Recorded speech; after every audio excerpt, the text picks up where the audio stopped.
Let me take you right into the heart of it. You ever see somebody build a house right on your land, smack in the middle, no shame? Like your family history means less than a slip of paper. That was my Thursday afternoon, end of September.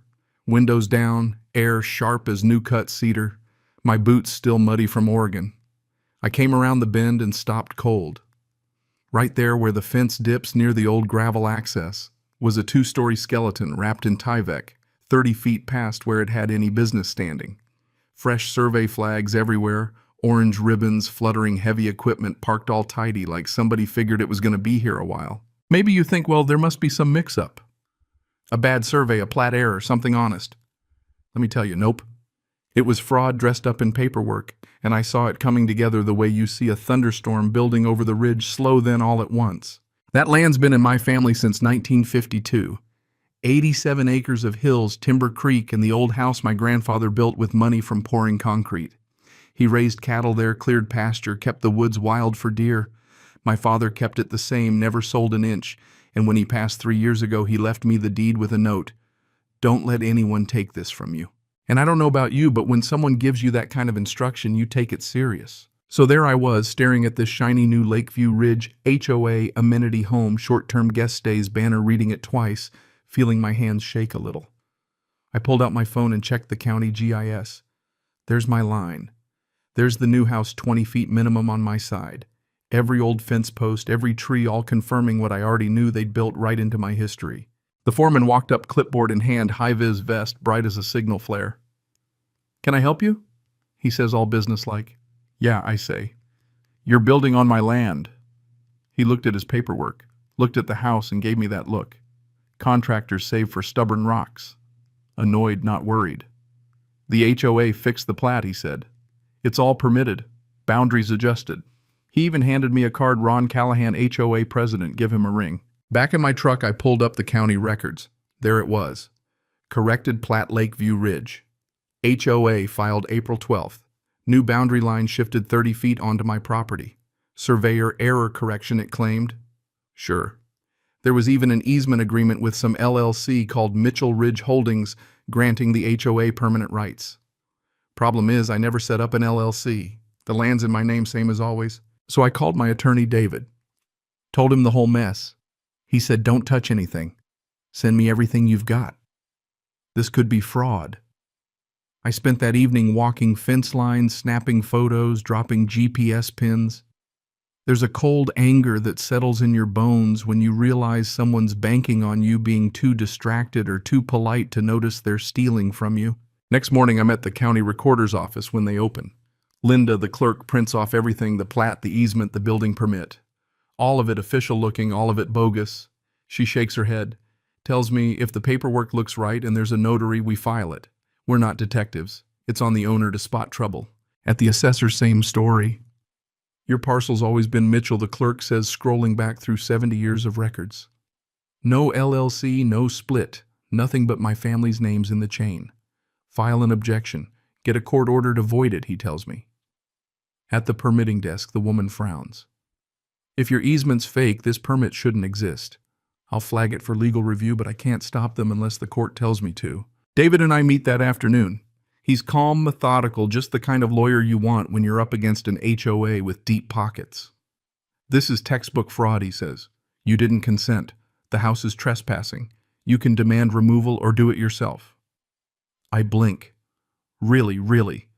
Document everything. Give them notice. Then take it down if they won't. Saturday, I'm back with the survey crew. Karen, the lead, checks every old marker, every line, and lays it out on her GPS. No ambiguity, she tells me. The structure's 22 to 38 feet inside your line. The corrected plat's a fiction.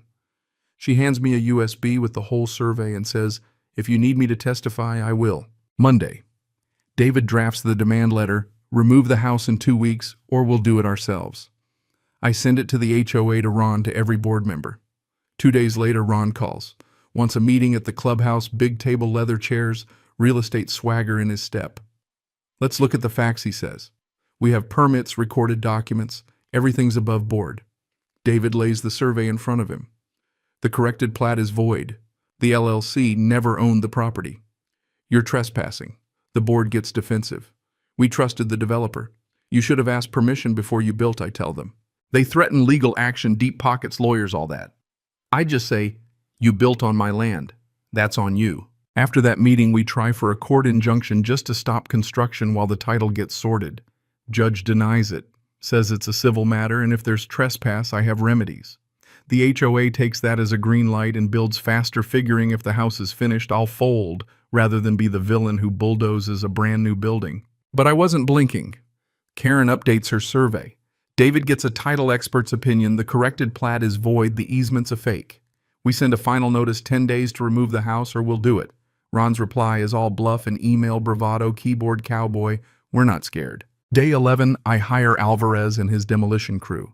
Cameras rolling, every angle documented. The crew works careful deconstructing, not smashing, stacking salvageable lumber rolling up the site. At 10:23 a.m., Ron shows up, furious shouts at everyone, calls the cops. The deputies arrive, look at the survey, the deed, the easement. Civil dispute, they say. Property owners got the right to remove trespass. Ron threatens lawsuits, then drives off in a huff. By 5:15 p.m., the site's clean, the house is gone. I email Ron the invoice, $1,400, cost due in 30 days. 3 days later, the lawsuit lands on my porch, destruction of property, trespass, emotional distress for the neighbors. David reads it and laughs.